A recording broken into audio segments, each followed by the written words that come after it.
What if law schools needed you more than you needed them?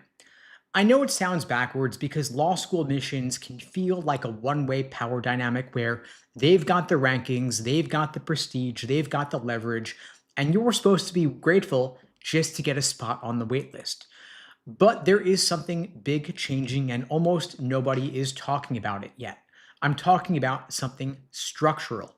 And while applicant numbers are up significantly this cycle, they're up 50% over the past 2 years, something big is going to change in the next few years that will radically change law school admissions. It'll become significantly easier to get in, and it has nothing to do with your resume. It's got to do with demographics.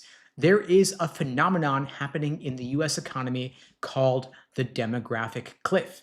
It's simple math. Starting in 2008, during the financial crisis, families had fewer kids. And that decline did not bounce back. Even after the economy recovered, the birth rate stayed low.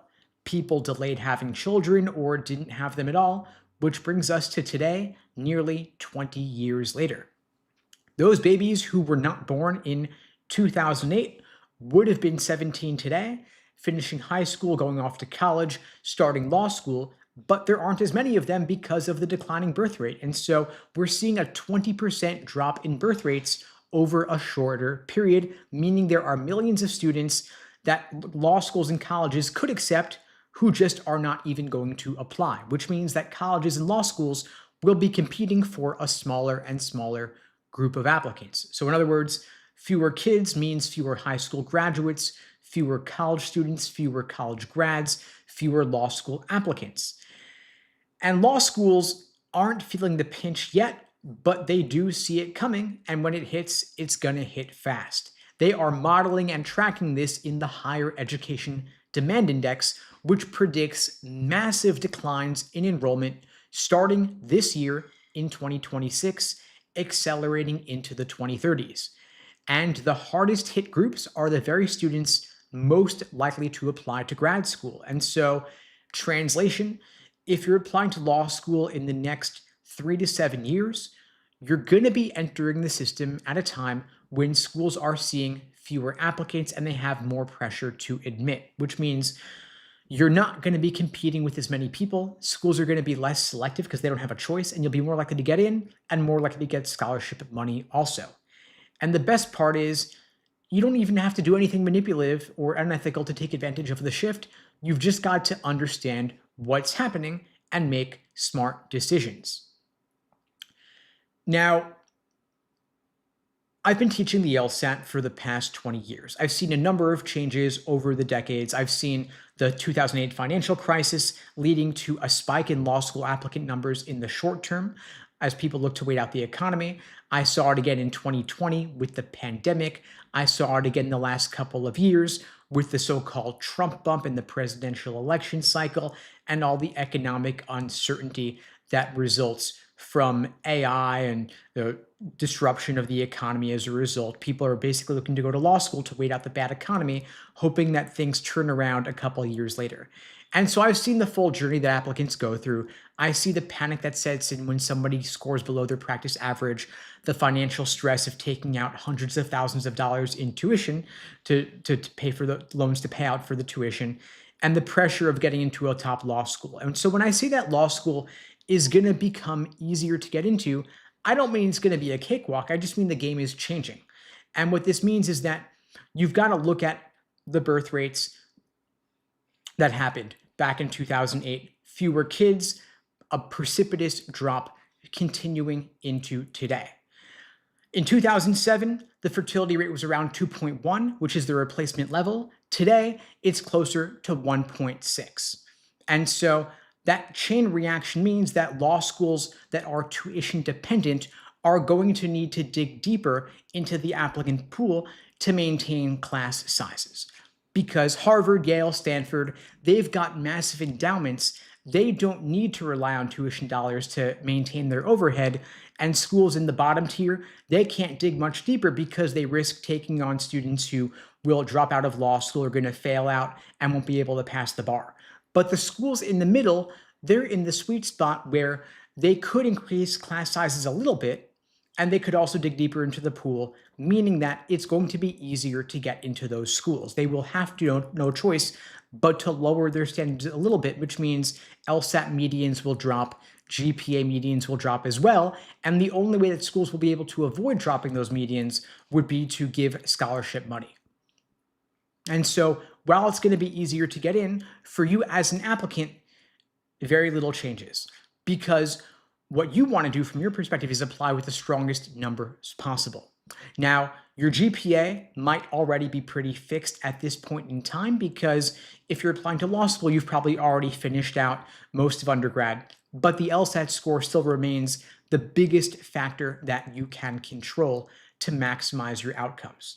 But if you're applying in this demographic cliff environment, if you're applying in a couple years, what this means is that you might be able to get into better law schools than you otherwise would have been able to get into, and you also might be able to get in with more scholarship money. Great situation to be in. Wonderful situation. And so if you're applying this cycle, of course, doesn't affect you, sorry to say, but if you're a freshman in college right now, a high school senior watching right now, you're kind of toying with the idea of law school. If you are applying in 2030 or so, it's going to be a radically different situation. Reason being, they are tuition dependent, they need your money, and the demand curve has shifted to benefit you as the applicant. In other words, the schools need you more than you need them. The majority of their revenue comes from you, the student who's paying tens of thousands of dollars per year. They don't have the football stadiums, they don't have the billion-dollar endowments. Most schools outside the T14 are running a pretty tight ship. And so if their enrollment drops, their budgets take a hit instantly. And so when the number of applicants falls, they can't just take in fewer students. They've got to protect their income. And so the first big consequence is lower admissions standards, lower GPA cutoffs, lower LSAT cutoffs, more soft factors being weighed, more leniency for imperfect transcripts and career changes or gaps in your timeline. Doesn't mean that schools will just take anybody, because they do still have to protect the rankings, but they are going to loosen the standards from 5, 10, 15, 20 years ago. Now, when applications drop, some schools actually increase the number of students they admit, because if you normally take in 300 students from 3,000 applicants, and now you only have 2,000 applicants, your acceptance rate has to go up. But instead of cutting the class to 200 students, you push it to 325 or 350 students to keep tuition dollars steady. And of course, that might affect student-faculty ratios or classroom space, but those are short-term trade-offs, because for the school, survival matters more. And for you, that means there are more seats available, especially at mid-tier and lower-ranked schools. Now, when competition drops, prices drop. And when law schools are fighting to attract top applicants, they offer more money, more merit scholarships, more need-based aid, more diversity grants, more fee waivers, more willingness to match offers from competing schools. And we're already seeing that some schools are now offering automatic merit scholarships if you hit a certain LSAT or GPA threshold, no essay even required. Other schools might give you money just for applying early or as part of a negotiation tactic if you mention another school's offer.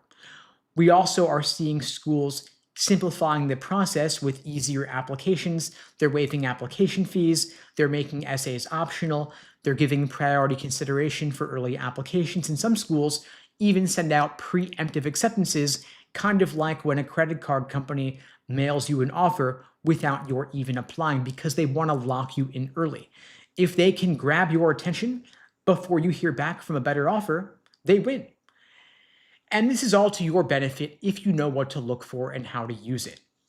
We also see law schools offering more part-time JD programs, more online hybrid formats, more evening and weekend classes to widen the applicant pool, because a school knows that if it can't attract enough traditional 22-year-old poli-sci majors, they've got to start marketing to a different cohort like working professionals, career switchers, and so on. And that's great for you, especially if you fall outside the typical applicant profile. Now, law schools are starting to prepare for this new environment, and you can benefit from this situation if you know how to play the game. The biggest takeaway I want to leave you with is negotiate like the competitive applicant you are. They need you more than you need them. And so, if you ask them to waive application fees, they're likely to say yes. If you have a better offer from another school, you come back to that top choice and say, hey, I'd love to go to your school, but school B offered me more money and financial realities are real. And so can you match or exceed their offer? If so, I'd love to go to your school instead. And you'd be surprised. A lot of schools will entertain those kinds of offers, but you've got to ask. It's on you as the skeptical, careful consumer to treat it like the negotiation that it is.